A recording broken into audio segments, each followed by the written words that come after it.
அம்பத்தூர்ல பாத்தீங்கன்னா Joseph Samuel நம்ம எல்லாருக்கும் தெரிந்த நபர், ஈஸி அக்சசபிள். நானே ஒரு 5-6 முறை அவர்கிட்ட தொலைபேசி நேரடியாக சந்திச்சிருக்கேன். நல்ல அக்சசபிளான பர்சன், மக்களுக்கு reachable person. At the same time அதிமுகவில் பொறுத்த வரைக்கும் பாத்தீங்கன்னா அம்பத்தூர்ல அதே தொகுதியை சேர்ந்த அலெக்சாண்டர் அவர்கள் ஜோசப் சாமுவேலோட எனக்கு ரொம்ப பரிட்சமான ஒரு நபர் என்று சொல்லுவேன். ஏனென்றால் நிறைய விஷயங்களுக்கு மக்களோடு மக்களாக கலந்து டிராவல் பண்ணக்கூடிய மனுஷன் தான் அலெக்சாண்டர். இவங்க 2 பேருக்கு எப்பவுமே அந்த டஃப் ஃபைட் இருந்துட்டு இருக்கும்.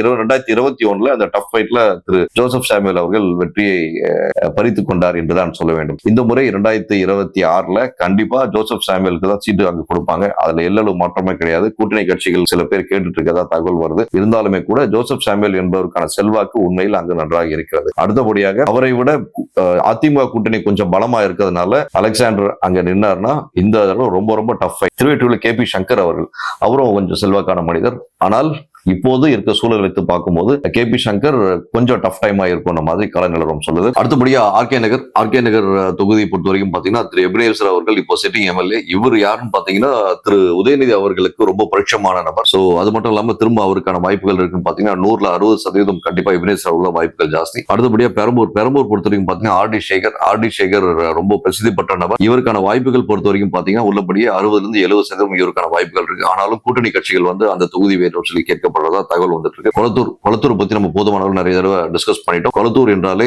மாண்புமிகு முதல்வர் அவர்களுடைய ஒரு ஃபேவரட்டான தொகுதி. தமிழ்நாடு முழுக்க இருக்கக்கூடிய அனைத்து தொகுதிகளிலும் கம்பேர் பண்ணும்போது இந்த ஒரு பர்டிகுலர் தொகுதியில மட்டும் தான் எல்லா ஃபெசிலிட்டிஸும் எல்லா டிபார்ட்மெண்ட்டும் பர்ஃபெக்டா ஹானஸ்டா வேலை செஞ்சுட்டு இருக்காங்க. 233 தொகுதியில இருக்க அனைத்து MLA-களுக்கும் ஓபன் சேலஞ்ச் கொடுக்க முடியும். என்னன்னு பாத்தீங்கன்னா இந்த பர்டிகுலர் தொகுதியில இருக்க ஒரு நபர் தொலைபேசியில் போன் பண்ணி EB டிபார்ட்மெண்ட்ல பவர் கட் ஆயிடுச்சு அப்படின்னு சொன்னா மேக்ஸிமம் 3 மினிட்ஸ் இல்ல 5 மினிட்ஸ்க்குள்ள பவர் வந்துடும். இதே மிச்சர்க்க தொகுதியை போன் பண்ணா போனை எடுக்கிறதே பெரிய விஷயமா இருக்கும். இதான் EB டிபார்ட்மெண்ட். அந்த மாதிரி ஒவ்வொரு டிபார்ட்மெண்ட்டும் இந்த நிலை தான். நமக்கே நேரத்தில் ஆசையா இருக்கும் பேசாம நம்ம கொளத்தூர் தொகுதி மாதிரி போயிடலாமான்னு சொல்லிட்டு. ஏனென்றால் அந்த மாதிரியான அந்த ஃபெசிலிட்டிஸ் அவ்வளவு பர்ஃபெக்டா கிடைச்சிட்டு இருக்கு கொளத்தூர் தொகுதியில். சோ அடுத்தபடியா கொளத்தூர் தொகுதியில திரு ஸ்டாலின் அவர்கள் தான் போட்டிடுவார் நல்லா தெரியும்.